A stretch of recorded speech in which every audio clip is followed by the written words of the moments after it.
आप देख रहे हैं अल्फा डिफेंस हिंदी में आपका स्वागत है। आज के इस वीडियो में हम लोग बात करेंगे extended range surface to air missile system यानी कि XRSAM के बारे में। कुछ समय पहले हम लोगों ने आपको एक अपडेट दी थी जहां पर हम लोगों ने आपको ये बताया था कि DRDO आने वाले समय में एक extended range surface to air missile system बनाने वाला है और ये extended range surface to air missile system 250 से लेकर 350 किलोमीटर की दूरी तक अपने टारगेट को न्यूट्रलाइज करने में सक्षम होगी। पिछले साल अक्टूबर के आसपास हम लोगों ने आपको ये बताया था कि DRDO की तरफ से इस मिसाइल सिस्टम में जाने वाले कंपोनेंट्स को लेकर टेंडर रिलीज करना शुरू कर दिया गया है। वहीं दूसरी ओर सोशल मीडिया पर एक बार फिर से इस मिसाइल सिस्टम को लेकर एक बज़ क्रिएट हुई है और कई लोग इस मिसाइल सिस्टम को लेकर अलग अलग तरीके के अपडेट दे रहे हैं और इन अलग अलग तरीके की अपडेट्स की वजह से एक कंफ्यूजन क्रिएट हुई है इस मिसाइल सिस्टम के परफॉर्मेंस, टाइमलाइंस और करंट स्टेटस को लेकर। वीडियो के दौरान हम लोग कोशिश करेंगे कि इन सभी कंफ्यूजन को दूर किया जाए और ऑथेंटिक इन्फॉर्मेशन आप तक पहुंचाई जाए। सबसे पहले बात करते हैं इस मिसाइल सिस्टम के परफॉर्मेंस को लेकर। इसकी रेंज को लेकर कई लोगों की तरफ से क्लेम किया जा रहा है कि इसकी रेंज 350 किलोमीटर की होगी और कुछ लोगों की तरफ से उसको रिफ्यूट करके कहा जा रहा है कि इसकी रेंज 250 किलोमीटर तक ही होगी।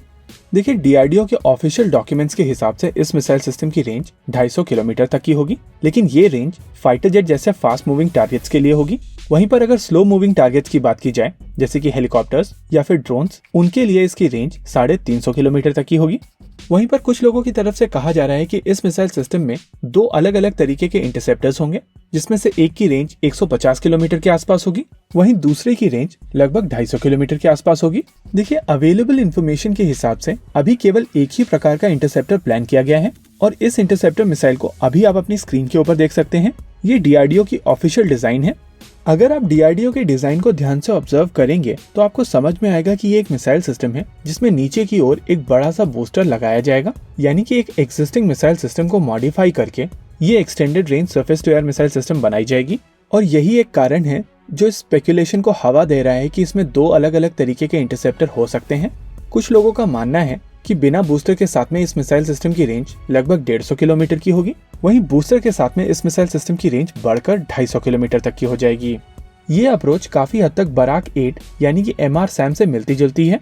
जहां बराक 8 की रेंज 70 से 100 किलोमीटर तक की है, वहीं पर बराक 8 ER जिसमें नीचे की ओर एक एडिशनल बूस्टर लगाया गया है, उसकी रेंज लगभग 150 किलोमीटर तक की हो जाती है।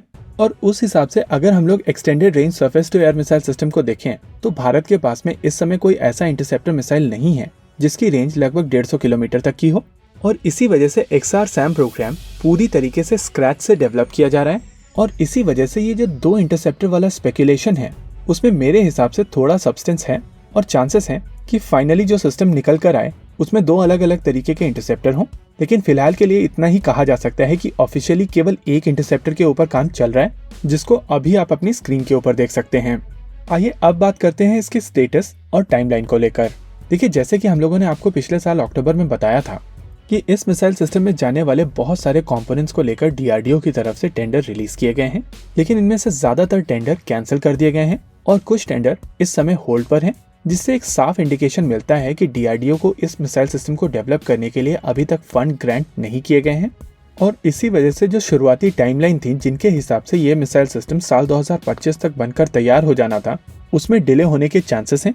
वैसे DRDO की तरफ से इस प्रोजेक्ट को फिर से भारत सरकार के पास में एक प्रपोजल के तौर पर भेजा जाएगा और एक बार जब भारत सरकार की तरफ से इस प्रोजेक्ट को सैंक्शन कर दिया जाएगा, वहां से 12 से 18 महीने के अंदर ये मिसाइल सिस्टम टेस्टिंग के लिए तैयार होगा। वहीं पर अगर इसके करंट स्टेटस की बात की जाए तो DRDO की तरफ से इसके डिजाइन वर्क को पूरी तरीके से कंप्लीट कर लिया गया है और अब जैसे ही DRDO को फंड्स ग्रांट होंगे वहां से इसके फैब्रिकेशन की शुरुआत कर दी जाएगी।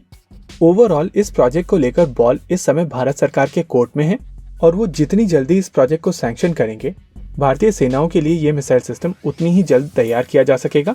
इसी के साथ आज के इस वीडियो में रखते हैं केवल इतना ही। वीडियो को अंत तक देखने के लिए धन्यवाद। देखते रहिए अल्फा डिफेंस। जय हिंद।